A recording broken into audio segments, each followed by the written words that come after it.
और इधर उत्तराखंड में पंचायत चुनाव की रफ्तार बढ़ा दी गई है। आपको बता दें, प्रक्रिया शुरू हो चुकी है। शासकीय प्रक्रिया की रफ्तार तेज कर दी गई है। प्रशासकों का कार्यकाल बढ़ाने की भी तैयारी है। पंचायत चुनाव की तैयारी तेज कर दी गई है। आपको बता दें, लगातार शासकीय प्रक्रिया को जल्द से जल्द पूरा करने की जो है कोशिश की जा रही है और इसी के साथ प्रशासकों का कार्यकाल बढ़ाने की भी तैयारी में है सरकार। तो लगातार पंचायत चुनाव पर सरकार की नजर बनी हुई है। और चलिए, ज्यादा अपडेट्स के लिए हमारे साथ सोनू लगातार बने हुए हैं। सोनू, पंचायत चुनाव की तैयारियां उत्तराखंड में तेज हो चुकी हैं, इसी के साथ प्रशासकों का कार्यकाल बढ़ाने की बात भी यहाँ पर की जा रही है। क्या अपडेट है? देखिए ऋषिका, जो पंचायतों से ताल्लुक रखने वाले जनप्रतिनिधि हैं या जो आने वाले समय में त्रिस्तरीय पंचायत व्यवस्था के तहत चुनाव लड़ने वाले हैं, जहां एक और ये सभी जो इससे ताल्लुक रखने वाले लोग हैं वो बेसब्री से इंतजार कर रहे हैं, क्योंकि हजारों की संख्या में उत्तराखंड की ग्राम पंचायत, क्षेत्र पंचायत और जो जनपद स्तर की जो पंचायत व्यवस्था है, इन पर चुनाव होने हैं। ऐसे में एक तरफ जहां विभागीय स्तर से लगातार तैयारी की जा रही है, साथ ही साथ ये प्रयास भी किए जा रहे हैं कि जो पंचायत के चुनाव हैं इनको जल्द से जल्द करा लिया जाए। इस तरह के प्रयास किए जा रहे हैं। वहीं दूसरी तरफ जो है वो एक और जहां ये प्रयास किए जा रहे हैं, दूसरी तरफ अभी कुछ ऐसी शासकीय प्रक्रिया हैं जिनको भी अंतिम रूप दिया जाना बाकी है। खास तौर पर ओबीसी से संबंधित जो आरक्षण की व्यवस्था है, क्योंकि जो पंचायती राज एक्ट है उसमें कुछ संशोधन होना था।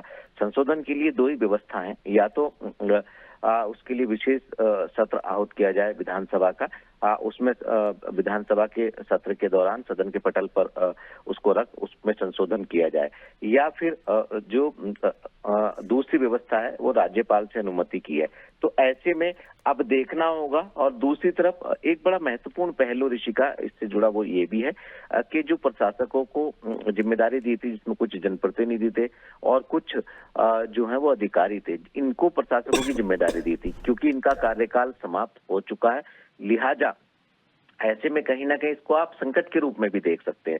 और जो हाल ही में उत्तराखंड कैबिनेट की बैठक हुई थी, माना जा रहा था कि उस बैठक के दौरान प्रशासकों के कार्यकाल बढ़ाने को लेकर के कुछ कैबिनेट फैसला ले सकती है। चूंकि इसके लिए एक उप समिति भी मंत्रिमंडल की गठित की गई थी, जिसकी अध्यक्षता कैबिनेट मंत्री, वन मंत्री सुबोध उनियाल कर रहे हैं। इस उप समिति ने भी इस पर मंथन किया और ये माना है कि जहां जो कुछ समय पहले एकल सदस्यीय जो आयोग गठित किया गया था, खास तौर से एकल सदस्य समर्पित आयोग जो था आरक्षण की व्यवस्था के लिए, उसकी जो सिफारिशें थी उन्हीं को ध्यान में रखते हुए, क्योंकि उसका अध्ययन उप समिति ने किया है, उसी को ध्यान में रखते हुए और सुप्रीम कोर्ट की जो रूलिंग है उसको ध्यान में रखते हुए आरक्षण की व्यवस्था लागू की जाएगी। एक तरफ तो ये प्रयास किए जा रहे हैं, दूसरी तरफ जो है वो एक बार फिर से अध्यादेश जो है वो राजभवन भेजने की तैयारी है। और माना ये जा रहा है कि जो प्रशासकों का कार्यकाल है, जो कि 6 माह का होता है संवैधानिक प्रक्रिया के तहत, इसको 1 साल किए जाने की भी तैयारी है, जो हमें विभागीय सूत्रों से जानकारी मिली है। तो ऐसे में अब ये देखना होगा कि जो पंचायतों की व्यवस्था है, पंचायतों के जो त्रिस्तरीय पंचायत चुनाव होने हैं, ये आखिर कब तक हो पाएंगे और ये जो प्रक्रिया है ये आखिर कब तक पूरी होती हुई हम देख पाएंगे, क्योंकि राज्य निर्वाचन आयोग के स्तर से जो मतदाताओं से संबंधित जो अन्य व्यवस्थाएं हैं उनको भी किया जा रहा है और जो विभागीय स्तर पर है यहाँ भी तैयारी की जा रही है। और हमें जो जानकारी मिली उसके मुताबिक जो ये प्रक्रिया इसकी भी रफ्तार बढ़ाई जा रही। तो उम्मीद यही की जानी चाहिए कि जल्द ही इस समस्या का समाधान होगा, इस शासकीय प्रक्रिया को पूरा कर लिया जाएगा और उत्तराखंड में त्रिस्तरीय पंचायत चुनाव जो है वो होते हुए हम देख पाएंगे। बिल्कुल सोनू, तमाम जानकारी के लिए बहुत शुक्रिया आपका। बने रहिए आप हमारे साथ, आगे भी आपसे अपडेट लेंगे। तो आपको बता दें, पंचायत चुनाव को लेकर तैयारियां उत्तराखंड में तेज हो चुकी हैं।